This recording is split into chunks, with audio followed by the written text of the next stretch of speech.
thought your quietness meant defeat. They thought your withdrawal meant weakness. They thought when you stopped fighting back, stopped defending yourself, stopped showing up to their games, that you had surrendered. But silence isn't surrender. Silence is strategy. Silence is the sound of someone taking notes. You stopped talking because you realized words were wasted on people who only listened to respond, never to understand. You stopped explaining because you learned that people who are committed to misunderstanding, you will twist every truth into ammunition. You stopped defending yourself because you recognized that your energy was too valuable to spend on people who had already made up their minds. So you went quiet, not because you had nothing to say, but because you had everything to see. And what you saw, what you witnessed in that silence, that was the real education they never intended to give you. You watched them, really watched them, not with anger, not with bitterness, but with the cold, calculated precision of someone studying a system they were about to exit. You saw how they moved, how they operated, how they maintained their fragile little hierarchies of control.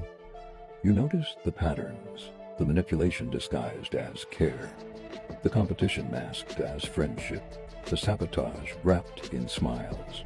You saw how they needed you smaller to feel bigger, how they needed you confused to feel certain, how they needed you struggling to feel successful. And the more you watched, the more you understood. This wasn't your world. This was their cage. And they had been trying to convince you it was a castle. You saw the bars they had disguised as boundaries. You saw the locks they had named love. You saw the chains they called connection. And in that moment of clarity, something inside you shifted, not broke, shifted. You realized you weren't losing yourself. You were finding yourself beneath all the versions they had tried to build. They thought you were falling apart, but you were actually deconstructing. Piece by piece, layer by layer, you were removing every identity they had assigned to you, every role they had forced you into, every mask they had convinced you to wear.